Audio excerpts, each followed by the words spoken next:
The man sallallahu alaihi wasallam, he was praying in sajda. They used to come and throw the guts of animals, the guts of dead animals. They used to pour it on his back sallallahu alaihi wasallam as he was in salah.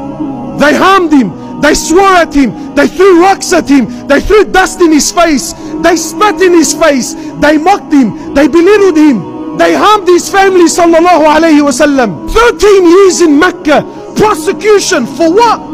They killed his companions. Sumayya, a female companion, what did she do? They opened her legs and they rammed a spear in her private part and they killed her in front of him sallallahu alayhi wasallam. His daughter was stabbed, she was pregnant. They divorced his daughters. For what? She lost her child because of that stab.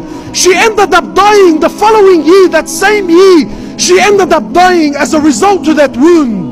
For 3 years they boycotted him in Mecca. 3 years they boycotted him and all of his family, even the ones that were non-Muslims. Sahaba said we were eating the leaves of the trees.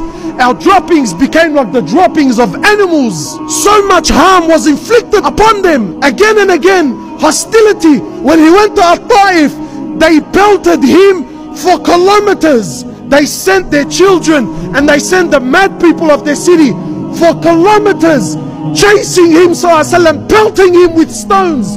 He was bleeding from head to toe. In the battle of Uhud, they killed his uncle Hamza radiallahu. Not killed, they didn't kill, they absolutely mutilated the man. I mean, imagine him, ripped his liver out, she took a bite from his liver, she chewed it and then spat it on the floor. Sahaba said, we never seen the Prophet of Allah cry like he cried when he seen his uncle Hamza.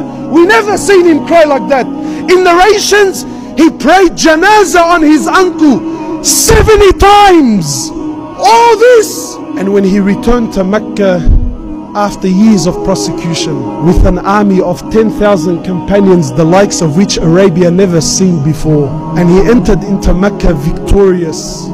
He was on his animal, he lowered his forehead so much his forehead was touching the back of his animal. He was praising Allah, saying, today victory belongs to Allah alone. When he stood in the haram and those thousands of people who harmed him, kuffar, not Muslims, kuffar, now they are surrounded by 10,000 companions armed to the bone, ready at the drop of a word. They were ready to give their lives for him sallallahu alayhi wasallam. They stood there surrounded by 10,000 companions.